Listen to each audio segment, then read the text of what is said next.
Dans une belle ferme vivaient des animaux domestiques joyeux, la vache Martha, le cochon Fédia, la chèvre Mila, et bien sûr, le poulet Lisa.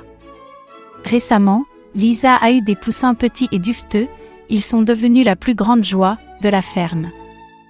Les poussins sur la ferme jouaient sans relâche à des jeux actifs, en traversant les champs et en cocorico de bonheur.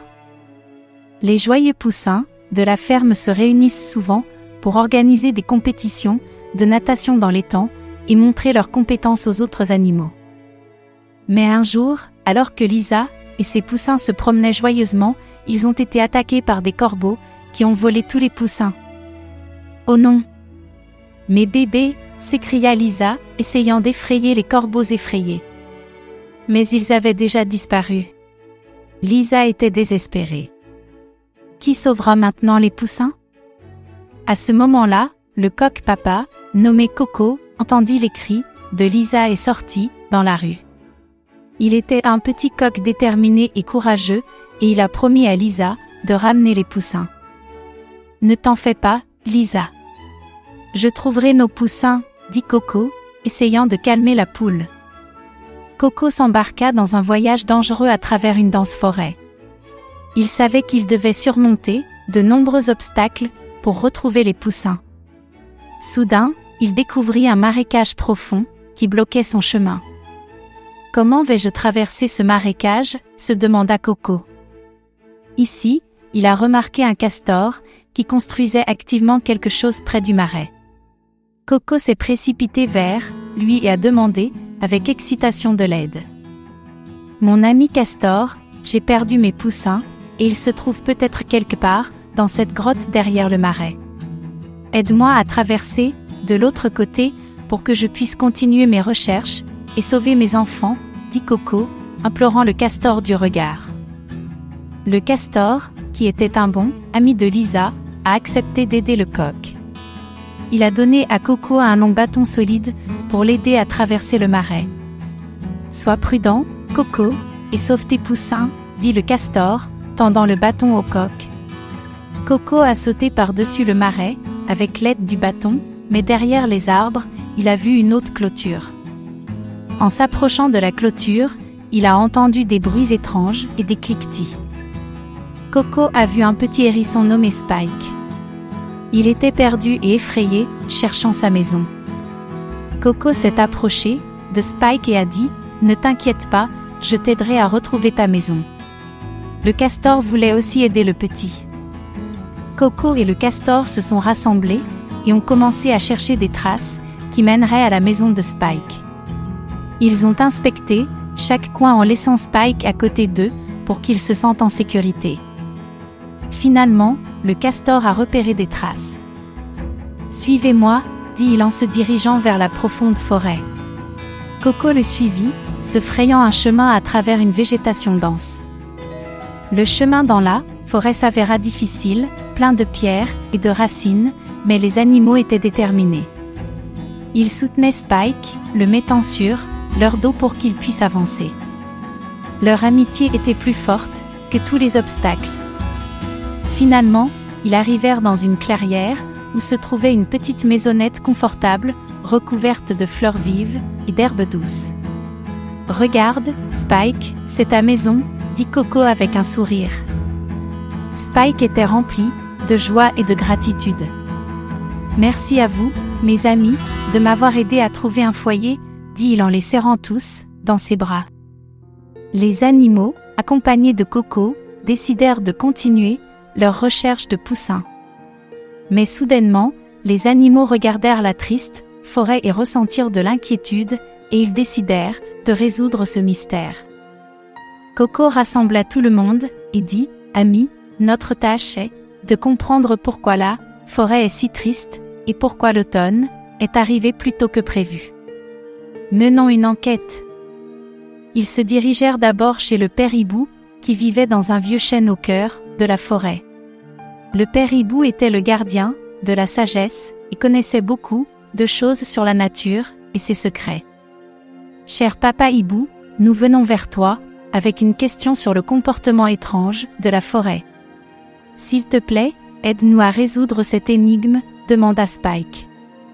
Papa Hibou regarda les animaux pensivement et dit « Oui, j'ai remarqué que la forêt est triste. Elle a besoin de quelque chose pour revivre. Mais pour résoudre ce mystère, vous devrez vous rendre au sommet de la montagne de la sagesse. » Les animaux ne furent pas découragés par ce nouvel défi. Ensemble, ils se mirent en route. Le voyage jusqu'au sommet de la montagne de la sagesse fut long et difficile. Les animaux surmontèrent des pentes escarpées, des sentiers dangereux et des brouillards épais. Mais ils ne se rendirent pas. Leur amitié et leur courage étaient leur soutien.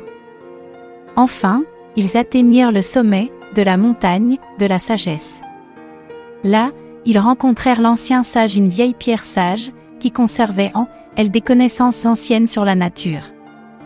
Ancien sage, nous sommes venus ici pour obtenir des réponses à nos questions. Pourquoi la forêt est-elle si triste et l'automne est-il arrivé plus tôt ? Demanda Coco avec respect. L'ancien sage parla lentement. Mes petits amis, la forêt est triste à cause de la perte de son esprit, la pierre solaire. Elle est la source d'énergie et de vie pour la forêt. Quand elle a été volée par un corbeau malveillant, l'automne est arrivé plus tôt. Les animaux furent choqués par cette révélation.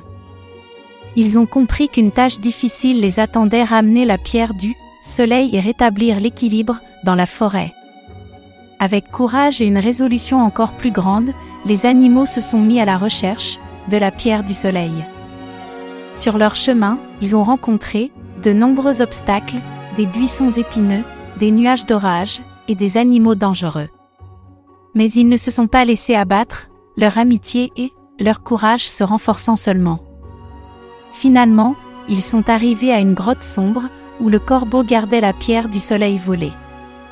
Coco a également entendu les cris de ses poussins en provenance de la grotte. Le corbeau était prêt à défendre ses prises. Coco a compris que la grotte renfermait la pierre magique et ses petits. Coco a dit « Corbeau, rends-nous la pierre du soleil et mes enfants. La forêt en a besoin pour revivre. » Le corbeau a ri et a dit « Vous ne pourrez jamais me prendre la pierre. Elle me donne force et pouvoir. » Mais Coco n'avait pas l'intention d'abandonner, il a demandé l'aide du hibou. Papa Hibou, qui était un oiseau sage et rusé, a décidé d'aider Coco. Il s'est approché du corbeau et a commencé à battre des ailes, créant un vent fort et du bruit. Le corbeau a été effrayé et a quitté la grotte, permettant ainsi à Coco de s'approcher. Coco a vu ses petits poussins assis dans un coin, tremblant et gazouillant timidement. Il les a pris dans ses ailes. « N'ayez pas peur, je suis Coco, le papa coq. Je suis venu pour vous sauver, » s'écria Coco. Les poussins, voyant leur courageux père, piaillèrent joyeusement et se blottirent contre lui avec bonheur. Ils savaient maintenant qu'ils étaient en sécurité. Coco emporta les poussins hors de la grotte et commença à retourner vers la ferme avec eux. Lorsque la pierre du soleil fut ramenée dans la forêt, tout commença à changer. Les arbres reprenaient vie, leurs feuilles retrouvaient leurs éclatantes teintes automnales et l'air se remplissait du parfum de la fraîcheur. Les animaux observaient joyeusement la restauration de la forêt devant leurs yeux. Ils comprirent que leurs efforts et leur amitié avaient porté leurs fruits. La forêt était reconnaissante envers eux et les aidait mutuellement, toutes les créatures vivantes.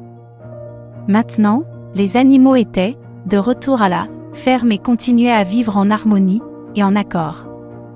Ils prenaient soin les uns des autres, s'entraidaient à résoudre les difficultés et célébraient ensemble chaque victoire. Leur amitié devint un exemple pour tous. Les animaux de la ferme et de la forêt comprirent qu'ensemble, ils étaient capables de surmonter toutes les difficultés et d'accomplir de grandes choses.